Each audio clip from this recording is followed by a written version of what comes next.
अस्सलाम वालेकुम नाजरीन।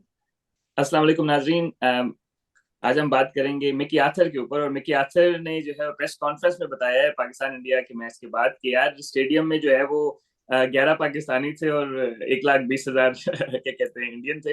और ऐसे लग ही नहीं रहा था कि आईसीसी का मैच है, ये ऐसे लग रहा था कि कोई बायलैटरल सीरीज है।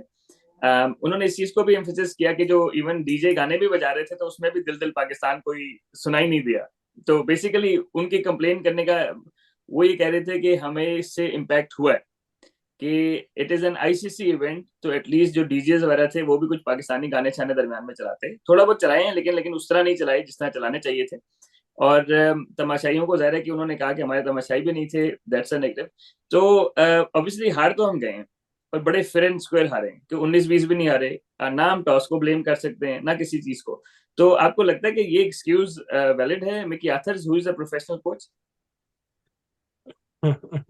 ये तो बिल्कुल, और एक वो मीडिया मैनेजर वाली उन्होंने बात कर दी कि कुछ इस तरह की बात उन्होंने कर दी। देखिए, अगर ये कह देते कि भाई कुछ विकेट का रंग और था, ये मिट्टी और यूज हुई, लोग मीडिया पे बातें कर रहे हैं कि ये आईसीसी कंट्रोल्ड पिच होती है, अगर इसमें भी इंडिया की मर्जी की विकेट टर्न हुई तो पहले मैचों में यूं हुआ था, ये यूं है, इसका मतलब है कुछ और, उसको लोग जो है वो हैंडल कर रहे हैं, इंडियन बोर्ड पिच इसको हैंडल कर रहा है, आईसीसी नहीं हैंडल कर रहा, ये कुछ बात थी शायद जिसमें कुछ वजन होता। लेकिन ये 11 और 120 का जो उन्होंने तनासुब बताया, मेरा ख्याल है ये क्रिकेट से हट के बात है, ये क्रिकेट डायरेक्टर को नहीं करनी चाहिए। अच्छा डॉक्टर साहब, वो जो म्यूजिक श्यूजिक चल रहा होता है, आपको लगता है कि हमारे खिलाड़ियों को उधर फिर वो तराने ही चला देने चाहिए थे? कि वो जमात इस्लामी के याद है तराने होते थे वो बड़े जज्बाती किस्म के, क्या कहते हैं, लाल किले तक जाएंगे और सब कुछ करेंगे। आपको क्या लगता है कि क्या चलाना चाहिए था म्यूजिक जिससे हमारे खिलाड़ी चार्ज हो? मेरा ख्याल है कि हमारी सारी क्रिकेट अब मोटिवेशन पे आके रह गई है। पिछले एपिसोड बिल्कुल। में हम यही बातें कर रहे थे कि जी मोटिवेट बाबर आजम भी कर रहे हैं, ज़का अशरफ भी जाके कर रहे हैं। हो सकता है कासिम अली शाह एक हमारे बड़े मशहूर हुआ करते थे, आजकल तो गायब है वो, मोटिवेशनल स्पीकर पाकिस्तान में, उनको भी ले जाते साथ टीम के, तो वहां उनको पंप अप करते। और तरानों पे अगर बात आ गई है तो फिर मेरा ख्याल रहने ही नहीं, फिर सुलह ही कर लें तो बेहतर है, क्योंकि क्रिकेट बैट और बॉल से खेलनी है, तरानों से नहीं खेलनी। हाँ ठीक है, इम्पैक्ट होता है थोड़ा बहुत, आपको अच्छा लगता है, लेकिन मसला यह है कि तराने तराने बजाने का आपने मौके ही कब दिए हैं? कोई 5-7 चौके लगे हैं तो उसपे उन्होंने कोई ना कोई बजा दिया होगा थोड़ा बहुत, तो सारा सारा मैच तो पाकिस्तान के अगेंस्ट गया है। तो तराने तो तब बजता है जब कोई अच्छा काम हो रहा होता है, कोई विकेट ली जा रही होती है, कोई चौका लगता है, कोई छक्का लगता है, कोई 50 करता है, कोई 100 करता है। तो मेरा नहीं ख्याल कि ये फजूल किस्म की बात है। मेरा ख्याल है मिकी मिकी साहब ने ना कोशिश किया कि अवामी जज्बात के साथ चला जाए, वो भी पॉलिटिशियन हो गया ना, कि बजाय इसके कि मैं कोचिंग की बात करूं, किसी और तरफ लेके जाऊं, अवाम को इस तरफ लगा दूं कि देखा जी इंडिया तुम्हारे खिलाफ हर चीज ही खिलाफ कर रहा है। और भाई बैट तो नहीं पकड़ रहा है ना आपका, आप बैट से खेले, बॉल से खेलें। ये बिल्कुल मंशा भाई, ये तो किसी पाकिस्तानी कोच वाली बात करी। I could expect that from a Pakistani person because we grow up and we think like that, right? तो मिकी आर्थर कहीं पाकिस्तानी तो नहीं है पीछे से? वो तवज्जो हटाने के लिए कि जो उनकी परफॉर्मेंस थी, उन्होंने, ये डॉक्टर साहब की बात सही है, उसको दूसरी तरफ ले गए। बात तो हम कितने अरसे से कर रहे हैं, वर्ल्ड कप शुरू होने से पहले कर रहे हैं कि पाकिस्तानी तमाशा ही नहीं है, टिकट्स नहीं मिले, ये हो गया वो हो गया। लेकिन समहाउ मेरा ख्याल जो ग्रेट प्लेयर होता है वो जब अंदर जाता है तो उसको तमाशाइयों की आवाज नहीं आती, उसको अपनी परफॉर्मेंस पे होता बिल्कुल बिल्कुल मंशा भाई, बहुत टीम बॉल क्रिकेट खेले हैं डॉक्टर साहब, हम भी थोड़ी बहुत खेले हैं मंशा भाई के साथ आगे पीछे। तो उसमें ये होता था जब आप किसी जगह जाते थे ना और उनकी बड़ी टीम के साथ मैच होता था, ठीक है, तो everything is against you including umpire, तमाशाई और सब कुछ ना। हुटिंग भी चल रही है, सब कुछ चल रहा है, बेमानी भी चल रही है, सब कुछ चल रहा है, लेकिन you have to go and play. तो हम ये नहीं कहते थे कि यार हमने उधर नहीं जाना, क्योंकि जो है वो क्या कहते हैं, सब कुछ हमारे अगेंस्ट है।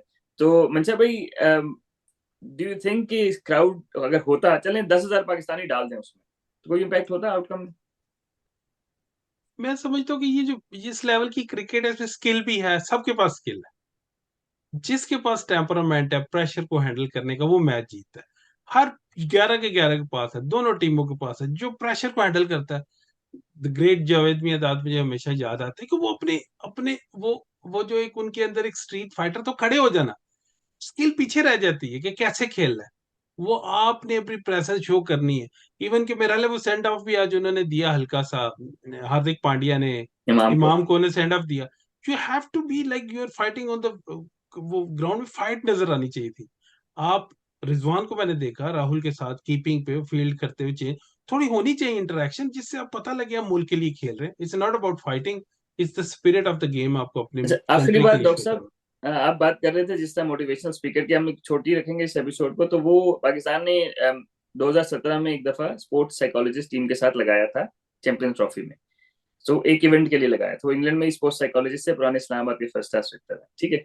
तो उसमें हमारे यंग प्लेयर्स ने बड़ा अच्छा परफॉर्म किया, बड़ा मैच था इंडिया के साथ, और ओवरऑल यंग हसन अली, ये सारे जो है ना, इन लोगों ने फखर जमान, इन्होंने नाम ही उसी में बनाया।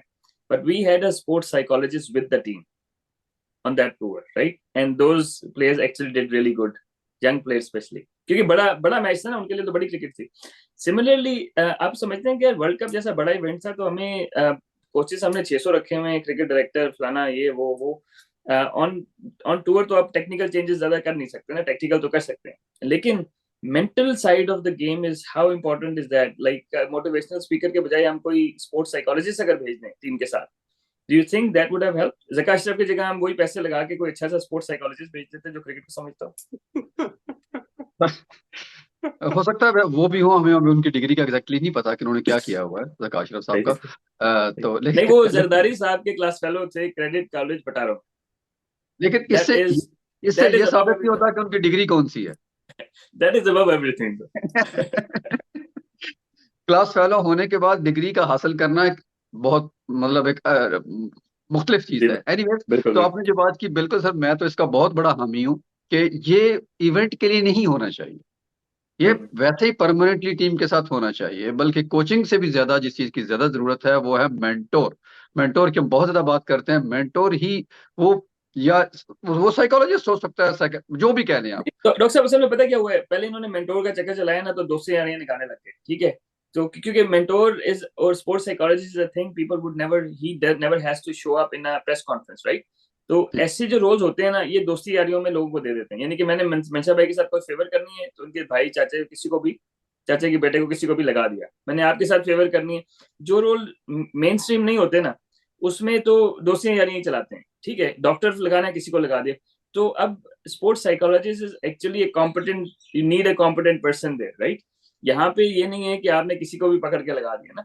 तो मेरा भी ख्याल है, आई डोंट नो कि आप लोग एग्री करते हैं, मेरा ख्याल है स्पोर्ट्स साइकोलॉजिस्ट अगर टीम के साथ हो, तो जो इनकी जो है ना कि कुलदीप को किस तरह खेलना है या नहीं खेलना, वो इनका एटलीस्ट दिमाग क्लियर कर देगा भाई कि यार खेलना है या नहीं खेलना है, ये बात की बात है, तुम ज्यादा सोचो नहीं इस बार में। क्योंकि ये लाइफ कोचिंग स्किल भी आजकल बहुत पॉपुलर है, वो भी इसी का एक हिस्सा है कि आपने किस तरह उसको हैंडल करना है और आगे किस तरह, और पॉजिटिव किस तरह रहना है।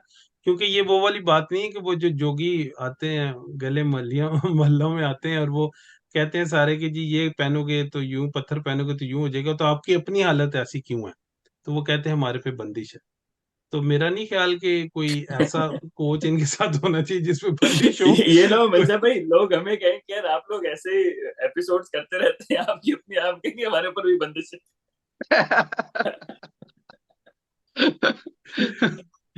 तो ये है कि इसको वो जो है ना साइकोलॉजी की हद तक रहने दे और स्पोर्ट्स साइकोलॉजिस्ट होना चाहिए। बिल्कुल सही नहीं, बात। वैसे बंदिश से याद आया, आपका तो काफी कनेक्शन है, कोई पीर साहब रखने टीम के साथ।